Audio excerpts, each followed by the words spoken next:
There's an old Latin saying that goes, cogito ergo sum, which means, I think, therefore I am. It was said hundreds of years ago by a long-dead philosopher. So basically, one could argue that it is our cognitive ability that has allowed us to become such the dominant species of the known world, let's put it. You look at other living creatures, dogs, lions, what have you, fish, they do not have control of the resources or mastery of the world in the capacity that we do. That's not to say that we are the utmost superior being, that we don't know, but in terms of what we can see through our limited perspective, we are the dominant species. We're able to create everything around us. That said, I think, therefore I am. But I'm not here to argue that, this old saying, cogito ergo sum. What I'd like to do is expand on it a little bit. So, thinking. So what essentially are we thinking about? We want a convenient way to carry water because water is life. Well, we take oil from the ground and create one of these plastic water bottles so that we can carry this around as mobile. Or we need something to write on to record records, documents, books, etc. Or create a notebook, and we need something to inscribe it. Well, we got a pen. Therefore, we think, the purpose of our thinking ultimately is, well, first off, we see a problem. I want to carry water with me. Second, we think about it. How can I resolve this problem of wanting to carry water around with me?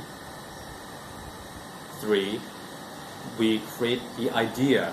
I can take oil from the ground and mold it into a convenient shape, a handheld shape, so that I can take it with me. So, problem becomes a thought, becomes an idea, and then we actually implement it, and that becomes the solution. So therefore, a thought by itself, I think, therefore I am. A thought is meant to die. Here's what I mean by that. So again, we see a problem, we think, it's an idea, then we solve it. That thought was meant to be implemented, meant to be turned into something. I mean, there are so many good ideas, so many good thoughts by people that are long dead. Just look to the graves. So many countless people that have died with these great ideas, great thoughts on how to solve something, how to make life better somehow in a variety of different aspects. Yet that has not come to fruition because it has not been implemented. Now, to clarify, those thoughts of these people that are long dead, those thoughts are not dead. And what I mean by that is, by allowing me to ask you this question, how can something die without it being born first? Something must be born first before it can die. And if we conjure up something up here in the noggin, but never bring it out into the public, into life, it's not dead because it was never born. It has been lost into the vortex. And God knows how many good ideas, good thoughts have been lost in this vortex to be left unliving, so to say. And that's the point I'm trying to make. These thoughts, they're meant to be brought out to die and then to be born again as implementation, as action, as something that is physical, that we can actually touch it. And this is our cognitive ability is one of the things that separates us from so many of the known creatures in the world, by being able to concentrate specifically, focus on some abstract thing, some abstract problem that we don't know how to solve yet. But we can reverse engineer it backwards so that we can figure out a way to climb certain steps that may not make sense at the moment. Someone that is pulling oil from the ground, people don't understand what the person's doing until we actually see the water bottle. And once we see that water bottle, then all the different steps make sense. That's why this person pulled oil out of the ground and turned it into a water bottle.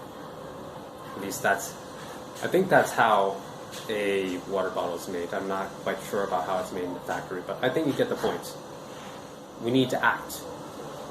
We plant this seed, it grows into a tree, and these different branches shoot out. Now, the ultimate, in this example, the ultimate end of planting this tree or this plant is to get the fruit. We want the fruit because it has utility to us, not the branch. The branch does not have utility, but it's a means to an end. And once we get that fruit, we must allow that branch to die so that another branch can shoot out and produce even more fruit.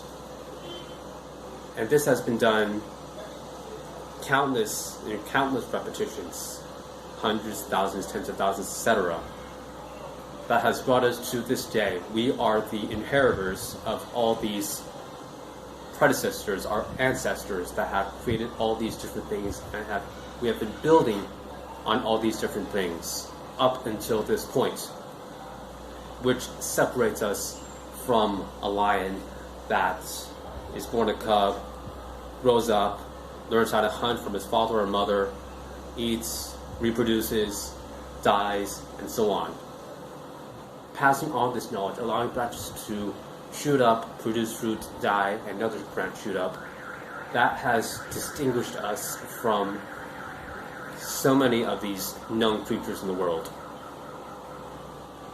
So therefore, I suppose what I'm trying to say is, once you have identified a problem, we need to solve it. If we have not been doing this for so many generations, then we may still be creatures that don't even have sticks and stones as tools, or whatever it was before that. So once we have that idea, that thought to solve a problem,